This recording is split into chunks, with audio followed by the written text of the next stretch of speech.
Hello guys, from today onwards I will be recording myself while answering the IELTS speaking questions.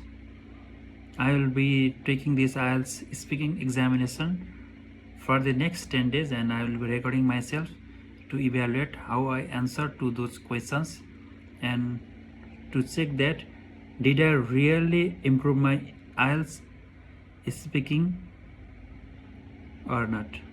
So the today's topic is about paying bills and this is my first video.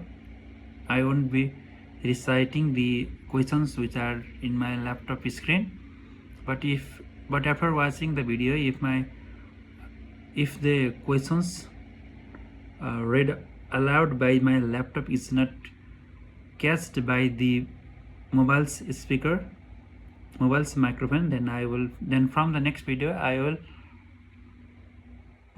reread the questions myself and answer them. So let's start. How do you usually pay your bills? In cash or by another method?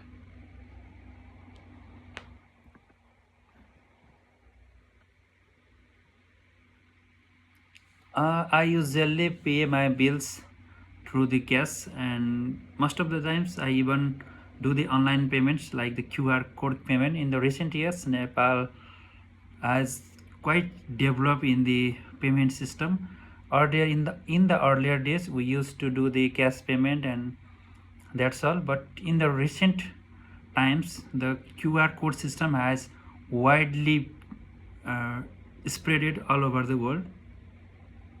So most of the times I pay through the cash and if not I go through the online payment.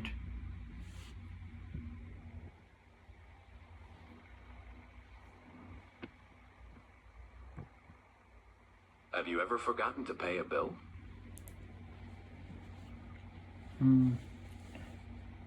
As far as I remember, I don't think I have forgotten to pay the bill till now, but I may have missed sometimes, but I can't recall right now. But people often forget to pay their bills because they are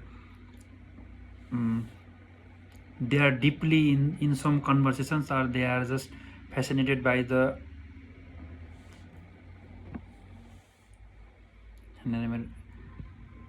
record. Let's start this question again. Have you ever forgotten to pay a bill? As far as I remember, I don't think I have ever forgotten to pay my bill, but I may have forgotten sometimes because you don't always think about the bills while checking out a restaurant or hotel or a small cafe, because most of the times you are focused on other things like where is your destination, or you may be talking to your friends, and while doing so you may forget to pay the bills. But as for my context, I don't think I have ever missed to pay the bill.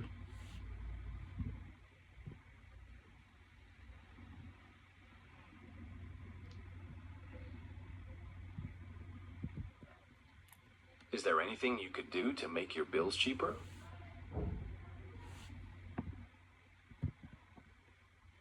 Yeah, there are certain things that you can do to make your bills cheaper.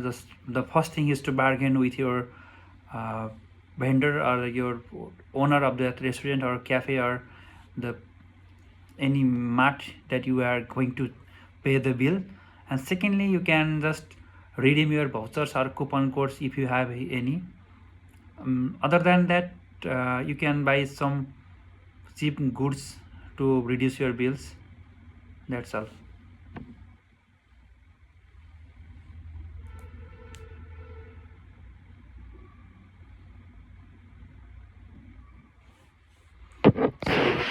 First section of our IELTS speaking is completed, and I will move on to next section. The topic is about some food or drink that you learned to prepare. Describe some food or drink that you learned to prepare. You should say. The question is, you should say what food or drink you learned to prepare, when and where you learned to prepare this, and how you learned to prepare this. And in this section you have around 1 minute to think about what you are going to say, and you can just note down in your paper. I will, in quick time, I will take my note. I forgot that earlier to bring some notes, and that's the most essential part of this question. You have to always write down something so you can be more fluent while speaking later. Wait a minute.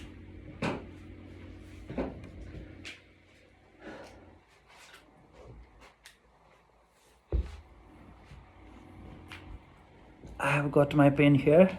Let me bring the copy. So my computer will read these questions again. So here is the question. All right, let's move on to part 2. You'll have 1 minute to prepare for this section. And after that, you need to speak about the given topic for up to 2 minutes. You can use the pencil and paper provided to take notes during your preparation time. The points listed on the topic card are there to help guide your talk. When you're ready to start speaking, just let me know. Now, your preparation time starts now.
Okay, I have prepared myself for this answer. The question is, I will read again.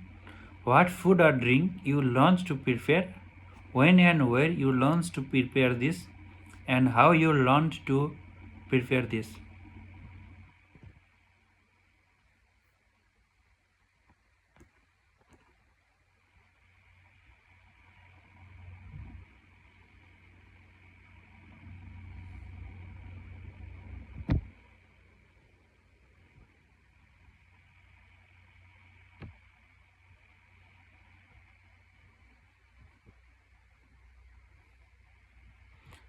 Okay, forgive me, I mistakenly read the questions there.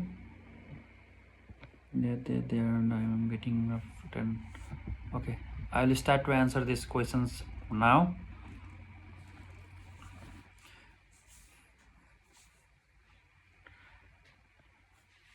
A few months ago, I launched to prepare our Nepali fast food, which is called momo. But in the Indian subcontinent or the Indian region, it is called momos.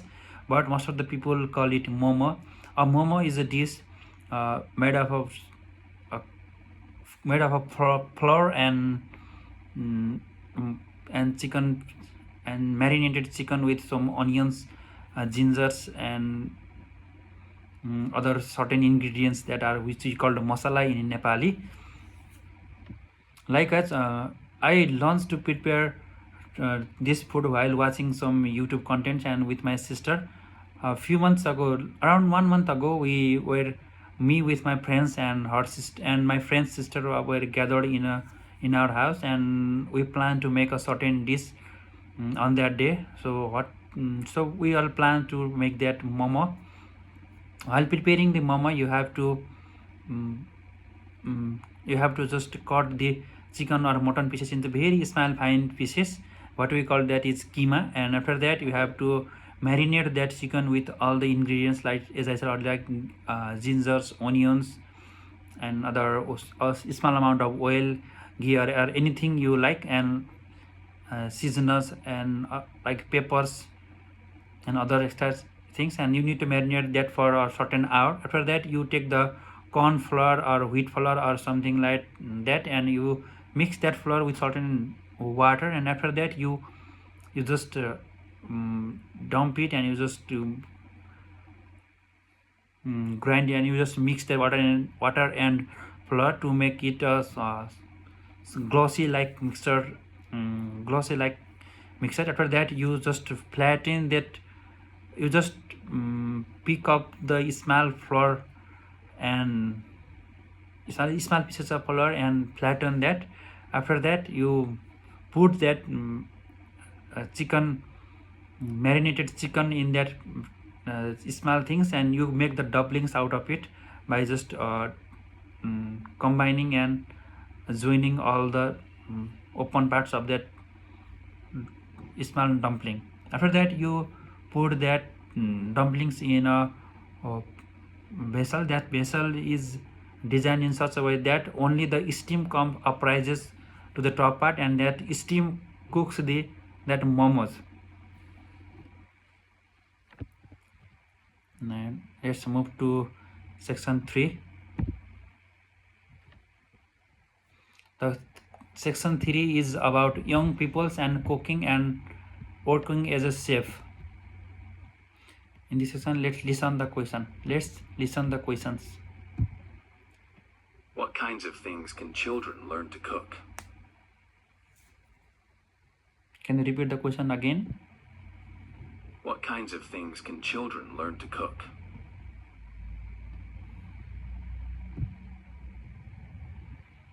Children up to the age of 15 or 18 can learn to cook some fast food like momos and chowmins and other ramen and sushi and other tea and other just fast food items that they can eat anywhere in the uh, world without getting much into trouble, rather than learning to cook a full meal rice and meat or something, a cod or something extra like that.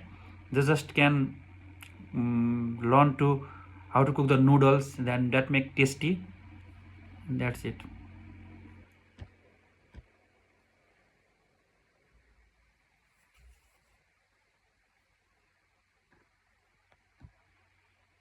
Do you think it's important for children to learn to cook?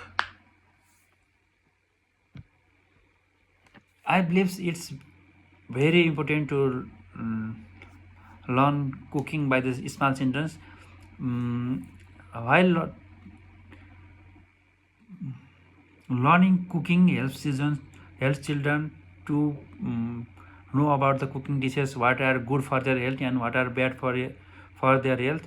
Along with that, they can learn a certain skill which may be required in the further in the later life of their in their later life. Along with that, they can just hang out with their friends and can make anything as they like. And in countries like Nepal and in places like Nepal, cooking is a skill that is highly required for the women, as women are believed to be best in cooking. But I don't believe that. The cooking must be learned by both male and females, and children should learn cooking. This learning cooking helps them to return.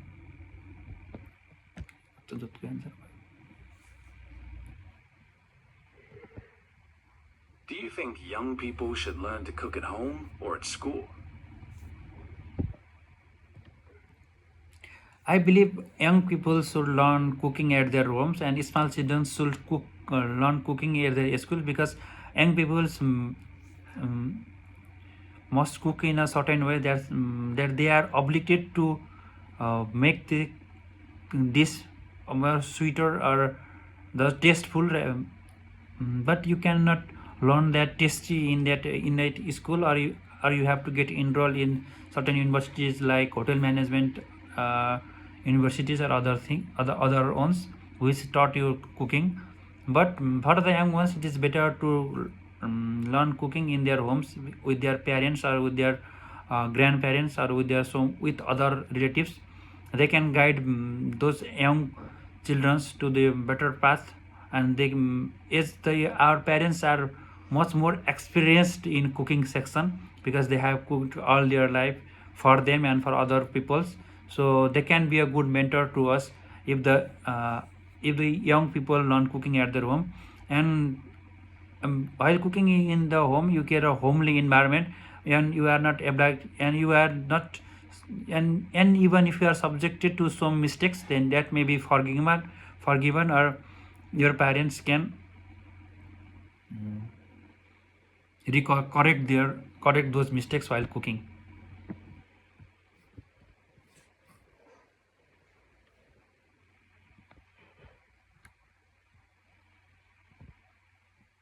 How enjoyable do you think it'd be to work as a professional chef?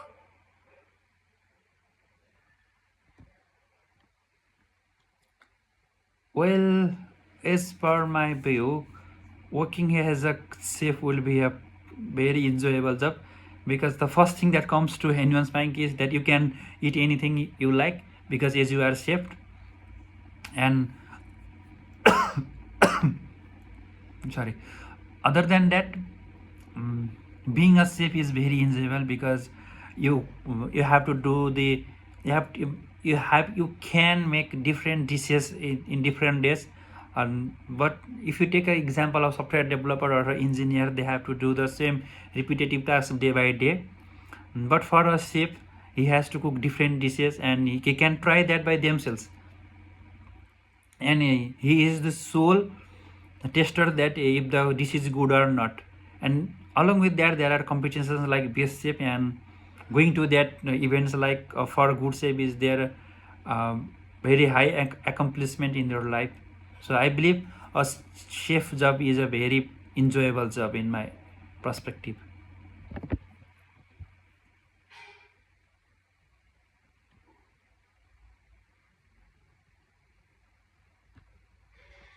What skills does a person need to be a great chef?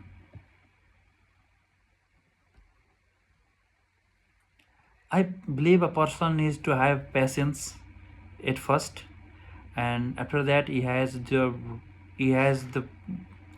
the instincts to separate and calculate the right amount of mm, addings and seasoning.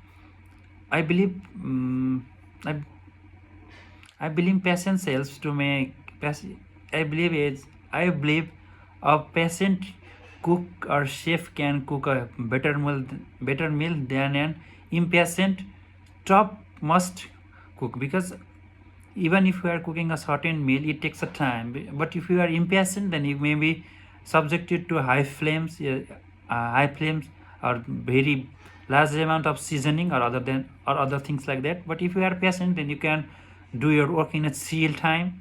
You can just wait your dish to be properly cooked, rather than jumping to the result and being impatient. And if you are patient enough, then you can add the right amount of seasonings and addings to your food. So I believe being patient is the most skill you need to have as a cook.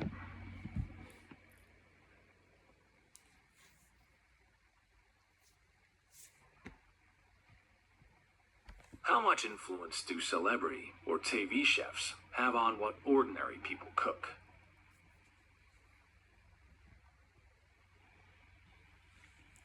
I believe for a middle class families like us, where I have grown, I have seen my mother cook. I don't think that TV shows or realities largely impact on their lives, because in TV shows and realities there are certain methods and instructions to cook a certain food, but in the home there are not certain method. Like you can just add salt whenever you want, but in the TV shows or realities there is a specific time when to put a salt on the certain dish.